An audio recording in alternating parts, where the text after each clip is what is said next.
The wind atop Obsidian Ridge didn't just blow. It bit, tearing at the thermal shielding of Jarek's battered armor. He wasn't looking at the enemy fleet descending through the clouds like a steel avalanche. He was looking at Zelia. Her scaled hands flew across the holographic interface of the targeting array, her movements a blur of desperate precision. A mortar shell impacted 50 meters down the slope, sending a tremor through the rock that nearly knocked them off their feet. Jarek slammed his body against hers, pinning her to the console to shield her from the debris rain. He felt the rapid thrum of her alien dual heartbeat against his chest, a staccato rhythm that matched his own adrenaline. Dead soldiers don't follow orders. Jarek shouted over the deafening whine of charging capacitors, his voice raw. They rewrite the war. Zelia looked up, her violet eyes locking onto his. In that chaotic fracture of time, the war between the Terran coalition and the Krytos ascendancy evaporated. There was only the heat of their proximity and the audacious plan that would either save them or vaporize them. She was no longer just a medic of the enemy. She was the only thing anchoring him to this reality. "Then rewrite it, Sergeant," she hissed, her voice harmonizing with the humming machinery. Now, the world dissolved into white light. 6 hours earlier, the only light Jarek saw was the harsh diagnostic beam of a medical drone. He gasped, surging upward, only to be pushed back down by a hand that felt like iron wrapped in velvet. He blinked the static from his vision. He wasn't in a Terran medbay. The architecture was angular, efficient, and unmistakably Krytos, and looming over him was a creature the Galactic Council propaganda painted as a mindless brute. "Stay down, human," Zelia said, her universal translator clipping the vowels, "unless you want your internal hemorrhage to finish what the blast started." Jarek assessed the situation with the cold logic of a Deathworlder. He was in a hidden bunker beneath the ruins of Vexor, disarmed, injured, but alive. The medic moved with a grace that belied her species' reputation as the galaxy's Space Orcs. She wasn't finishing him off. She was knitting his ribs back together with a biogel that smelled of ozone and mint. "Why?" Jarek rasped, watching her check the vitals monitor. "We're an apex predator species. Your doctrine says to kill on sight. And your doctrine says we are monsters," Zelia countered, not looking up. "Human engineering meets alien compassion in the ruins of Vexor. Strange things happen when the command link is severed." The reality of their situation hit Jarek as the bunker's perimeter sensors screamed a warning.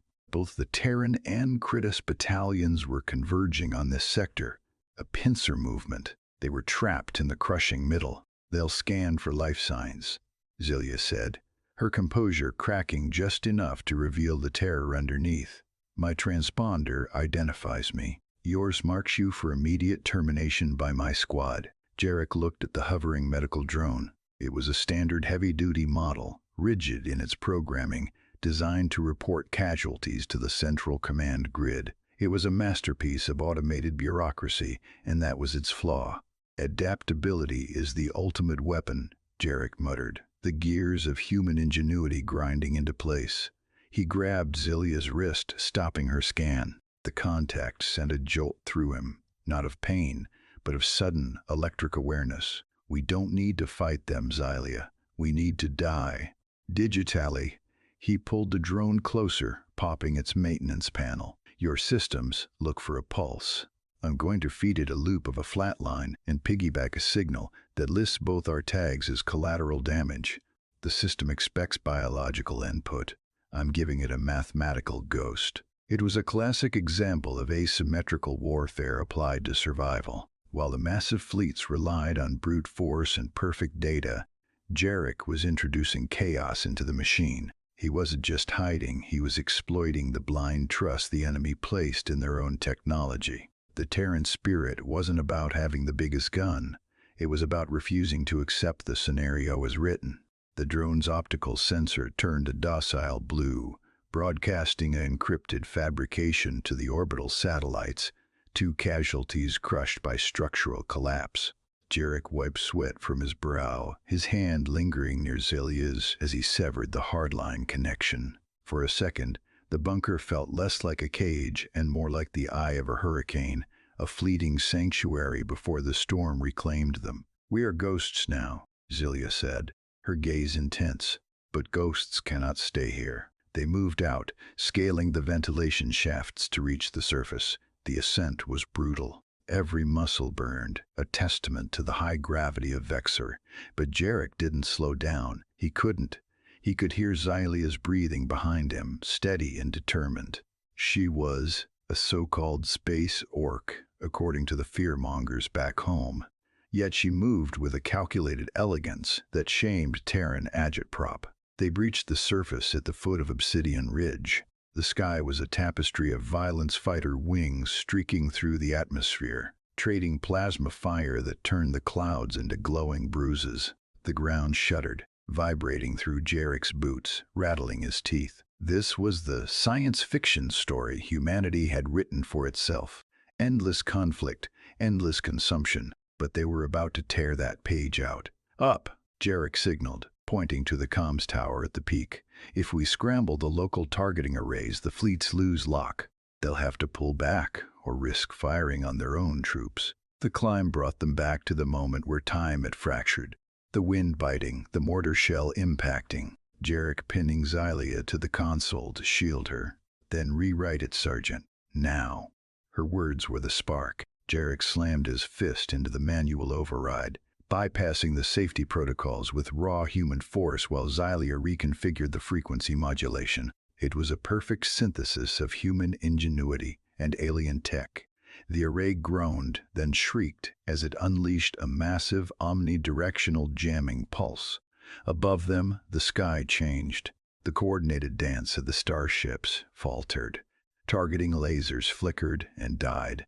The seamless web of the Galactic Council's war machine and the Terran Armada dissolved into confusion. Ships veered away, engines flaring bright as they fought to avoid collisions in the sudden electronic blindness.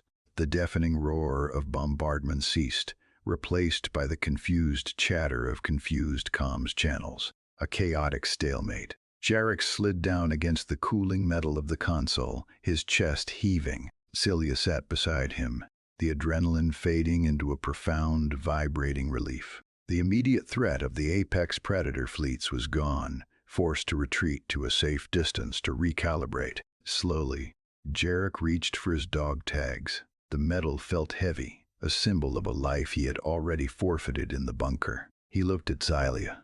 She was holding her own identification chit, a crystalline shard that held her lineage and rank. "Dead soldiers don't follow orders," Jarek repeated, the corner of his mouth lifting. "No," Celia agreed, snapping the crystal in her powerful grip. "They build something new." Jarek snapped the chain of his tags and tossed them into the vent of the overheating generator. They watched as the symbols of their allegiance melted into slag. There was no going back to the ranks, no returning to the binary logic of friend or foe. They stood up, the wind whipping around them, not as enemies, but as partners. The battlefield below was silent, the armies paralyzed by the blackout. In the vast, smoking ruins of Vexor, there were just two ghosts standing where an army used to be. They turned away from the ridge, descending into the uncharted wild, ready to weave a secret network between the stars.